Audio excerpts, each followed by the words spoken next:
नमस्कार दोस्तों, मैं हूं आपका दोस्त और सीने समाचार का होस्ट आर्यन त्यागी। आप देख रहे हैं सीने रिव्यू।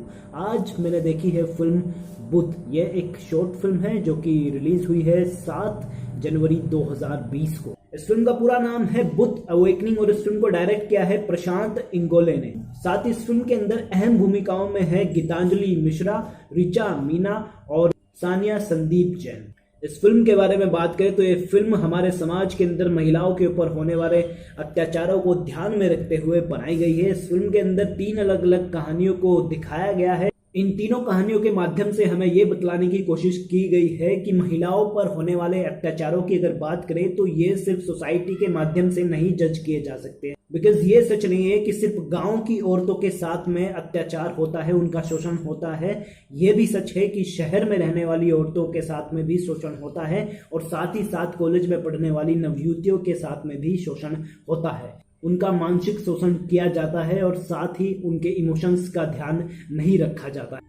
फिल्म की पहली कहानी में दिखाया गया है कि इसी गांव के अंदर एक असभ्य परिवार अपनी बहू को कितने बुरे तरीके से ट्रीट करता है, इस वजह से क्योंकि उसकी कोख से एक बेटे नहीं बेटी का जन्म हुआ है। जबकि ये बात जगजाहिर है कि बेटा और बेटी का जन्म होना डिपेंड करता है पिता के ऊपर, ना कि माता के ऊपर। लेकिन कुछ लोगों को इस बात की जानकारी नहीं है और वो असभ्य लोग इन्हीं कारणों से अपनी बहू और बेटियों को प्रताड़ित करते हैं। इस कहानी को देखते वक्त मुझे एक चीज फील हुई कि हमारे आसपास में भी बहुत सारे ऐसे लोग हैं जो अपनी बहुओं को, अपनी बेटियों को, अपनी भाभियों को इसी तरीके से ट्रीट करते हैं और हम उन्हें देख करके छोड़ देते हैं। इस कहानी के अंदर अच्छे से दिखाया गया है कि कैसे सासू माँ जो होती है वो अपनी बहू को गंदे तरीके से ट्रीट करती है और उसका पति बिना कुछ सोचे समझे ही अपनी बीवी को यातनाएं देता है और उसे अपनी बीवी कहने के लायक भी नहीं समझता है। हाँ, वो उसे अपनी बीवी समझता जरूर है, लेकिन सिर्फ उसके साथ सोने के लिए। साथ ही दूसरी कहानी दिखाई गई है एक मिडिल क्लास घर में रहने वाली औरत की, जिसका पति बाहर ऑफिस में वर्क करता है और उसका पति उसे अच्छे तरीके से ट्रीट नहीं करता है। किस तरीके से वो उसे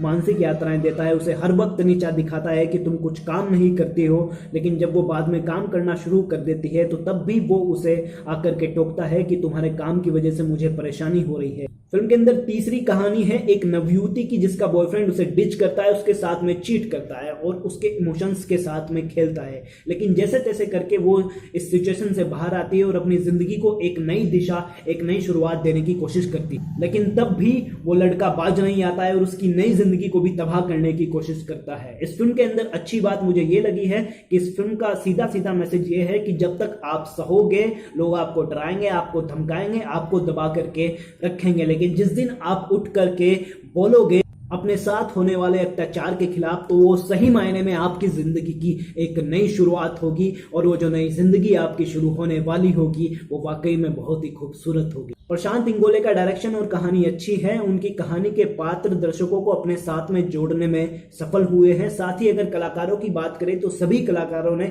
अपने काम को अच्छे से निभाया है। फिल्म की लोकेशंस बहुत ही अच्छी हैं और फिल्म के सिनेमाटोग्राफी के काम को भी ढंग से किया गया है। साथ ही फिल्म का म्यूजिक भी सराहनीय है। इस फिल्म को बहुत सारे फिल्म फेस्टिवल्स के अंदर सेलेक्ट किया गया है, साथ ही इसे वहां पर सम्मानित भी किया गया है, जिसके लिए ये डिजर्व भी करती है। ये फिल्म सभी इंसानों को देखनी जरूरी है। साथ ही साथ उन महिलाओं के लिए तो ये फिल्म बहुत ही ज्यादा इंपॉर्टेंट है जो बरसों से इन अत्याचारों को सह रही हैं या फिर दूसरों के ऊपर अत्याचार कर रही हैं। क्योंकि एक महिला, लड़की और स्त्री ही होती है जो एक घर को घर बनाती है। स्त्री चाहे तो उस घर को, समाज को स्वर्ग बना सकती है और चाहे तो समाज और उस घर को नर्क भी बना सकती है। तो इसीलिए मेरा सभी स्त्रियों से, सभी महिलाओं से अनुरोध है, अगर आपके साथ में कभी भी कोई अत्याचार हुआ हो तो उसके खिलाफ में जरूर बोलें। धन्यवाद दोस्तों, जय हिंद।